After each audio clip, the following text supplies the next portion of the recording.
Welcome to ஜூலிஸ் cooking. இன்றைக்கி நம்ம பார்க்க போகிறது வாழைக்காய் வறுவல். அதுக்கு தேவையான பொருட்கள், நான் 2 வாழைக்காய் எடுத்து வச்சுருக்கிறேன், 2 ஸ்பூன் உளுத்தம்பருப்பு, 1 ஸ்பூன் மஞ்சப்பொடி, ஒரு 10 பல்லு பூண்டு இடித்து வச்சுருக்கிறேன், 2 ஸ்பூன் தனியா பொடி, 2 ஸ்பூன் மிளகாய் பொடி. 2 வாழைக்காவும் இந்த மாதிரி நல்லா சீவிக்கலாம். சீவிட்டு ரவுண்டாக கட் பண்ணிவிட்டு கொஞ்சம் சுடு தண்ணியில் பாயில் பண்ணலாம். ஒரு மீடியம் சைஸில் இதை நம்ம ரவுண்டாக கட் பண்ணிக்கலாம்.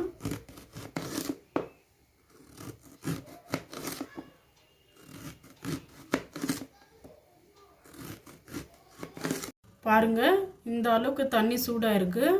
நம்ம இதில் இப்போ கொஞ்சம் மஞ்சள் பொடி போட்டுக்கலாம்.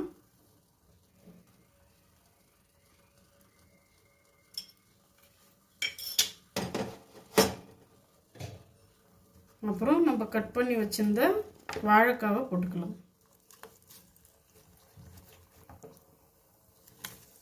இது ஒரு 3 நிமிஷம் ஆகட்டும். அவ்வளோ சீக்கிரம் நீங்கள் எடுத்துடணும். இது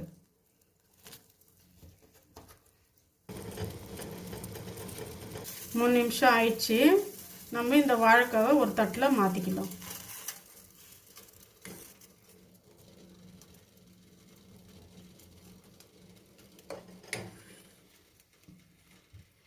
இது கொஞ்சம் நல்லா ஆறட்டும். இப்போ பாருங்க, நல்லா ஆறிடுச்சு. இப்போ இதை நம்ம பொரிச்சு எடுத்துக்கலாம். தேவையான அளவு உப்பு,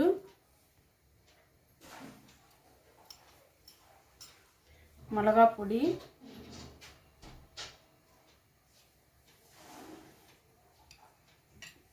தனியா பொடி,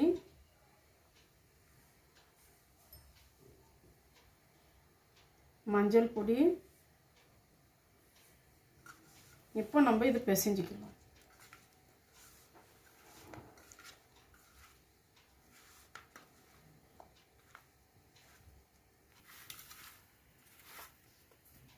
கொஞ்சோண்டு தண்ணி ஊற்றிக்கலாங்க.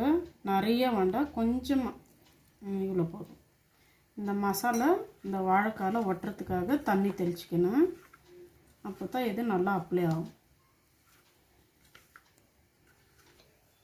பாருங்கள், இந்த அளவுக்கு ரெடியாக இருக்குது.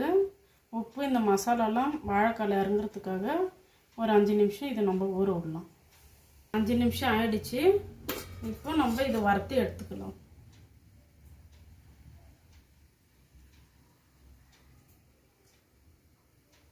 தவா நல்லா காஞ்சிடுச்சு. நம்ம 3 ஸ்பூன் எண்ணெய் ஊற்றிக்கலாம்.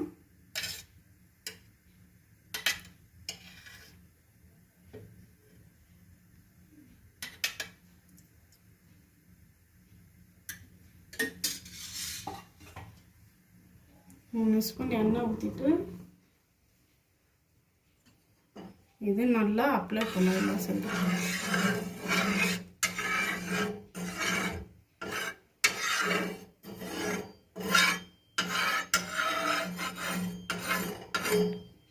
நம்ம வச்சிருந்த கொஞ்சமாக உளுத்தம்பருப்பு, கொஞ்சம் பூண்டு, அப்புறம் இந்த வாழைக்காய்.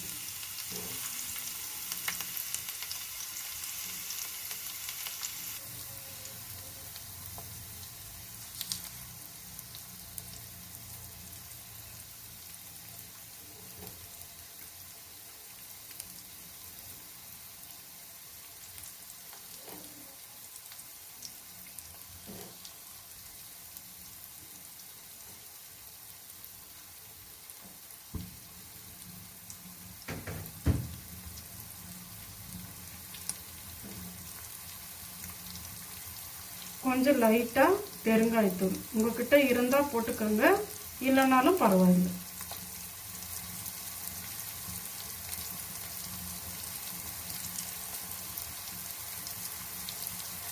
பாருங்கள், ஒரு பக்கம் வெந்துடுச்சு. நம்ம இன்னொரு பக்கம் திருப்பி போட்டுக்கணும்.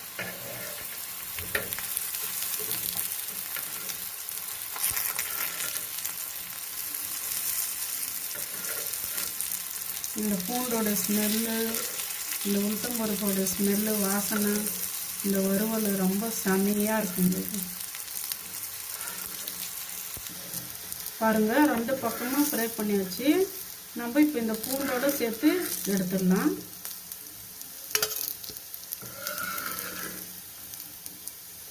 பாருங்க, சுட சுடான வாழைக்காய் வறுவல் ரெடி ஆயிடுச்சு. நல்லா 2 பக்கமும் நல்லா வெந்திருக்கு. எப்படி இருக்குதுன்னு பார்க்கலாம்.